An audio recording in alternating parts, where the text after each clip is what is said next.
take you on a test drive while I stamp this guy for the very first time.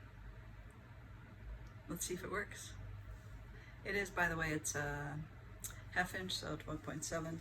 The impression itself is 12 by about 12, a little less than 12. Other things I use are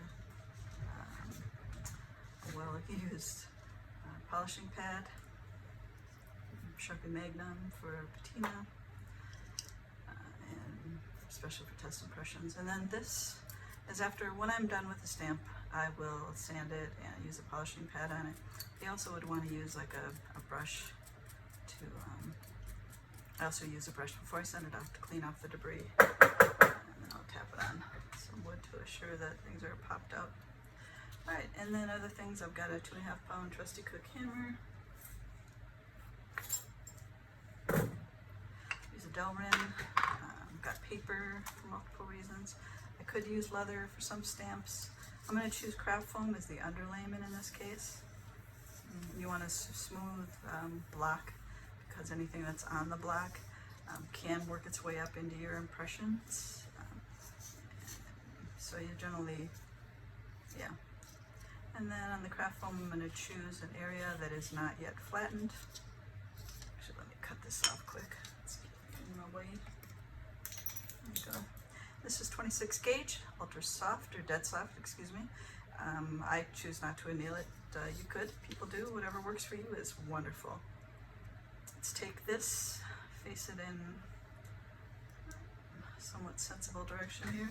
Taking the two, since this is a 1/2 inch, by the way, I'm going to choose to set the stem. This is a lot of areas I could set, but I'm going to choose to set the stem.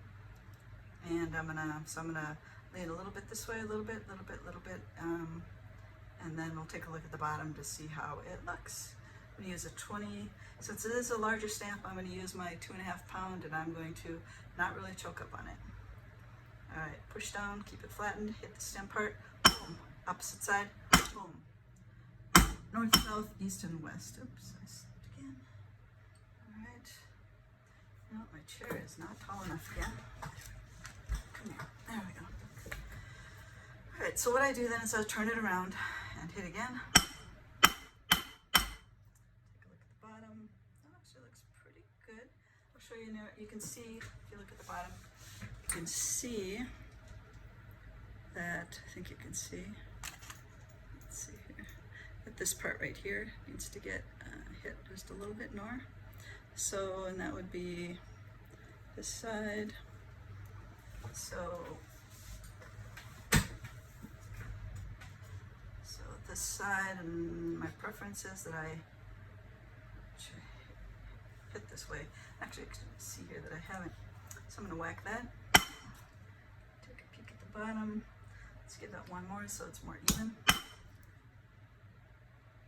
looks pretty good, pretty good. I'm actually going to drive it one more time.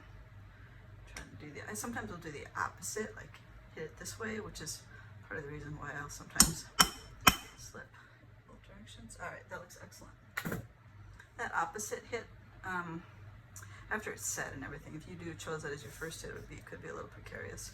But all right, and 2 ways to remove this. I know some people like to use maybe this. Don't just bend it off. I'll use it's not waste the foam. I use a Delrin hammer and just kind of pop around the edge. This is a brand spanking new one, and it's pretty sharp.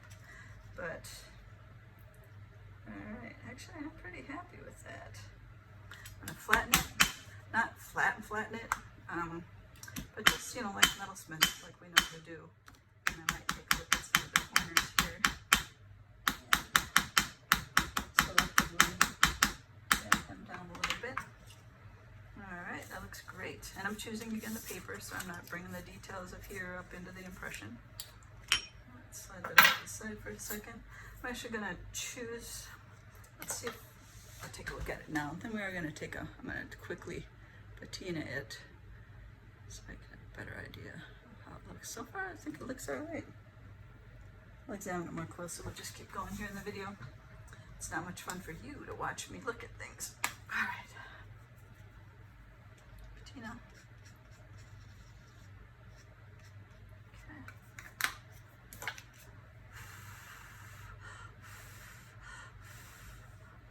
dry it. Clean off some of the excess.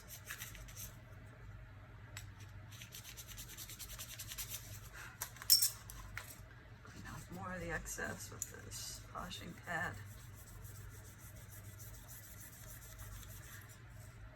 I could stop there if I wanted it to have a heavier patina. Let's go ahead and take a look at the difference. If you can see, it's kind of too shiny, isn't it? I'll take again, like I often do, a photograph at the end and slip it in. Now what I like to do, normally at my Julie's bench, is I'll take the blue bristle brushes from the 3M ones and I'll reach for my foot pedal in one direction. I think about, let's see, this one here. So,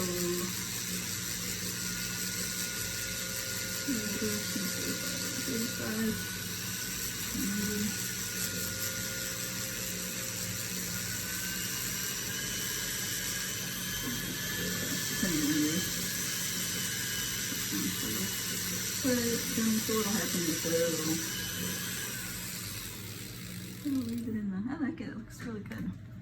Gotta leave it in the fine areas, but remove it from the other, which is great for detailed stamps. Sweet. I'm liking it. I'll show you a photo a little bit.